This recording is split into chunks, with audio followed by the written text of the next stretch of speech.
अस्सलाम वालेकुम everyone, hope you all are doing well. Welcome back to my channel. आज की वीडियो में हम डिस्कस करेंगे एक्टिव एंड पैसिव वॉइस। ठीक है, इस वीडियो में हम एक क्विक रिवीजन करेंगे एक्टिव एंड पैसिव वॉइस का, क्योंकि इस टॉपिक में बहुत से बच्चों को प्रॉब्लम होती है, तो कोशिश करेंगे कि ईजीएस्ट वे में इसको हम समझ सकें।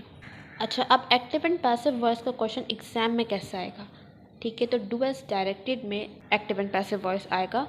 एक सेंटेंस हमें गिवन होगा मोस्ट प्रोबेबली एक्टिव वॉइस में, और हमने क्या करना होगा, उसे चेंज करना होगा इनटू पैसिव वॉइस। ठीक है, या फिर ऐसा भी हो सकता है कि पैसिव में सेंटेंस आए और हमें एक्टिव में करना हो। तो कुछ पॉइंट्स हैं जो कि अगर हमने याद रख लिए तो हमारा active and passive voice easily हो सकता है। सबसे पहला पॉइंट है सब्जेक्ट और ऑब्जेक्ट आपस में चेंज हो जाएंगे। ठीक है, मतलब जो सेंटेंस में सब्जेक्ट है वो ऑब्जेक्ट बन जाएगा और जो ऑब्जेक्ट है वो सब्जेक्ट बन जाएगा। फॉर एग्जाम्पल, एक सेंटेंस है she is writing a letter.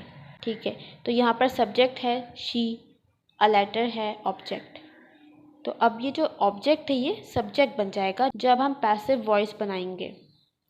Sentence हमेशा सब्जेक्ट से शुरू होता है, तो अ लेटर क्या बन जाएगा? सब्जेक्ट। सेंटेंस शुरू होगा अ लेटर से। ठीक है, यहाँ तक क्लियर है? अच्छा, इसके बाद हमारा जो सब्जेक्ट है वो ऑब्जेक्ट बन जाएगा, मतलब वो सेंटेंस के लास्ट में आएगा। अगर यहाँ पे कोई नाउन है तो वो एज इट इज़ आ जाएगा, अगर कोई प्रोनाउन है तो वो अपने ऑब्जेक्टिव फॉर्म में आएगा। जैसे यहाँ पर है शी, तो शी अपने ऑब्जेक्टिव फॉर्म में आएगा, मतलब हर आएगा। ठीक है, हर प्रोनाउन के डिफरेंट फॉर्म्स होते हैं, शी का क्या है? हर। तो जब भी हम शी को एज एन ऑब्जेक्ट लिखेंगे उसकी जगह पे हम हर लिखेंगे, बाय हर। ठीक है, सब्जेक्ट के साथ हमने बाय भी लिखना है, बाय हर।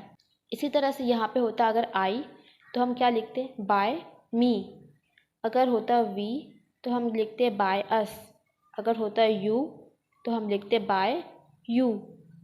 ठीक है, अगर होता ही तो हम लिखते बाय हिम।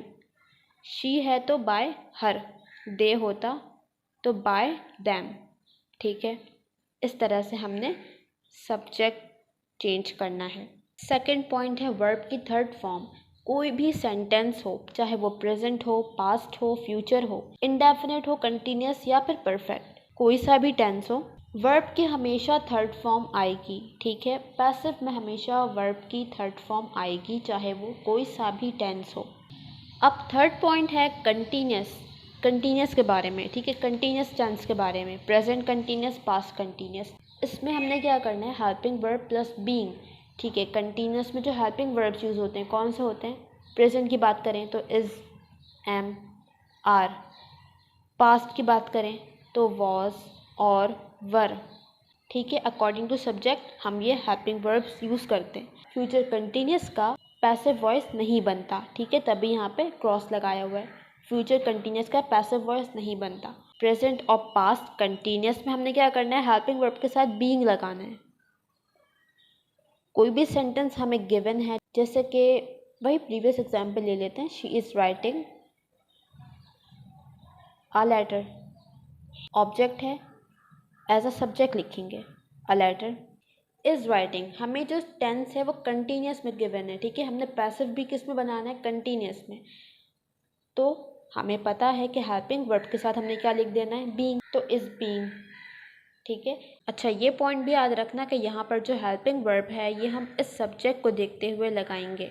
ठीक है, शी के अकॉर्डिंग नहीं लगेगा, बल्कि जो हमने सब्जेक्ट पैसिव वॉइस में लिखा है उसके अकॉर्डिंग लगेगा। यहाँ पर आ लेटर है, सिंगल लेटर है तो हमने इस लगाया। अगर लेटर्स होता तो हम यहाँ पर आर हेल्पिंग वर्ब यूज़ करते। ठीक है, ये बात हो गई।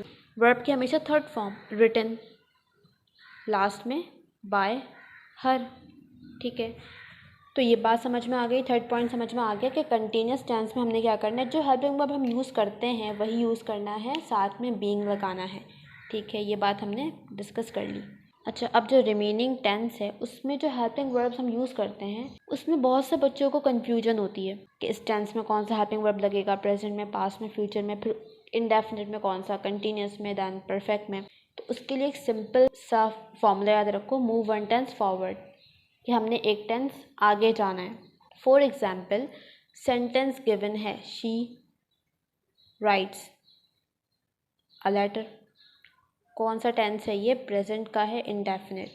ये सेंटेंस हमें गिवन है एक्टिव वॉइस में, हमने इसे पैसिव वॉइस में चेंज करना है। सबसे पहले ऑब्जेक्ट को हम एज अ सब्जेक्ट लिखेंगे अ लेटर।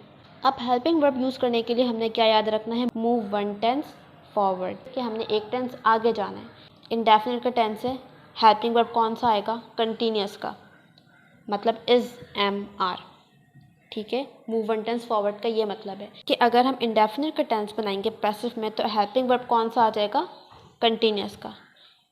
ठीक है, इज़, कंटिन्यूस में हम इज़, एम और आर यूज़ करते हैं, तो हमने यहाँ पे इज़ यूज़ किया। इज़ वर्ब के अगेन थर्ड फॉर्म रिटन और लास्ट में बाय हर। ठीक है, ये हमने डिस्कस कर लिया प्रेजेंट इंडेफिनिट का टेंस। अब नेक्स्ट सेंटेंस है पास्ट इंडेफिनिट का। इसमें भी हमने क्या करना है, जो ऑब्जेक्ट है उसे एज अ सब्जेक्ट लिखना है a letter, then helping verb. Helping verb के लिए हमने क्या याद रखा है, मूव वन टेंस फॉरवर्ड। तो ये पास्ट इंडेफिनिट का टेंस है। हेल्पिंग वर्ब कौन सा यूज़ होगा, पास्ट कंटिन्यूस का। पास्ट कंटिन्यूस में हम यूज़ करते हैं वॉज और वर, तो a letter was. Again verb की थर्ड फॉर्म और फिर बाय हर। बहुत सिंपल है पैसिव वॉइस बनाना। अगर हर टेंस को इंडिविजुअली पढ़ोगे तो मुश्किल हो सकती है, इसीलिए यहाँ पर मैंने सारे टेंस को साथ रखा है ताकि कंपेयर करके हम चीज़ों को याद कर सकें। नेक्स्ट सेंटेंस देखो, ये है इंडेफिनिट, फ्यूचर इंडेफिनिट। अभी हम इंडेफिनिट टेंसेस डिस्कस कर रहे हैं। ठीक है, she will write a letter. अब पैसिव बनाने में क्या करना होगा, वही बात है, ऑब्जेक्ट को एज अ सब्जेक्ट लिखेंगे अ लेटर। हेल्पिंग वर्ब के लिए क्या है, move one tense forward. Future indefinite है, फ्यूचर कंटिन्यूस में कौन सा हेल्पिंग वर्ब लगता है, विल बी, तो हम लगा देंगे विल बी। अगेन वर्ब की third form written by her. अब नेक्स्ट है कंटिन्यूस टेंसेस, जो हम ऑलरेडी डिस्कस कर चुके हैं। ठीक है, helping verb plus being. Continuous बनाने में कुछ भी नहीं करना, जो हेल्पिंग वर्ब यूज़ होता है वही हेल्पिंग वर्ब यूज़ करना है, साथ में बीइंग लगाना है, बस इतनी सी बात है। नेक्स्ट है परफेक्ट टेंसेस। इसमें भी हमने वही रूल यूज़ करना है, one tense forward. Present perfect का टेंस है I have done my work. ठीक है, पैसिव बनाते हुए अब बताने की ज़रूरत नहीं है, माई वर्क। परफेक्ट का टेंस है, हमने पैसिव बनाना है, एक टेंस आगे वाला हेल्पिंग वर्ब यूज़ करेंगे। हेल्पिंग वर्ब कौन सा यूज़ होगा, परफेक्ट कंटिन्यूस का, हैज़ बीन। हैज़ और हैव बीन यूज़ करते हैं, तो हमने माई वर्क के अकॉर्डिंग हैज़ यूज़ किया, हैज़ बीन। वर्ब की थर्ड फॉर्म डन बाय। आई की ऑब्जेक्टिव फॉर्म मी, बाय मी। यहाँ तक बात समझ में आ गई। कुछ ऐसे पॉइंट्स हैं जो कि हमने हर टेंस में सेम करना है, जैसे कि सब्जेक्ट को ऑब्जेक्ट से चेंज करना है। ठीक है, वर्ब की थर्ड फॉर्म हर टेंस में यूज़ होगी, बस जो हेल्पिंग वर्ब है वो डिफरेंट है हर टेंस का।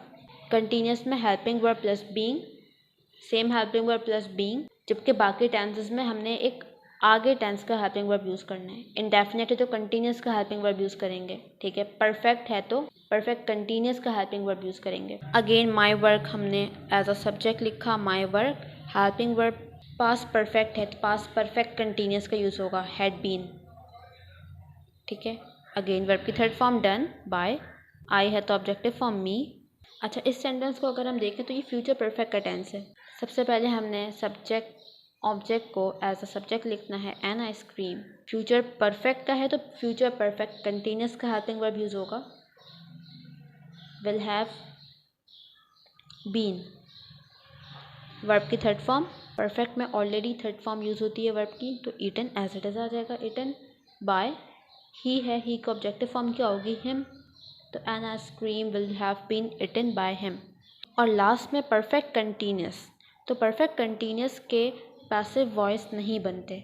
ठीक है, 4 ऐसे टेंसेस हैं जिनके पैसिव वॉइस नहीं बनते, फ्यूचर कंटिन्यूस और सारे परफेक्ट कंटिन्यूस। ठीक है, तो लास्ट पॉइंट हमारा यही है कि परफेक्ट कंटिन्यूस को हम चेंज नहीं करेंगे और साथ में फ्यूचर कंटिन्यूस को भी हम चेंज नहीं करेंगे।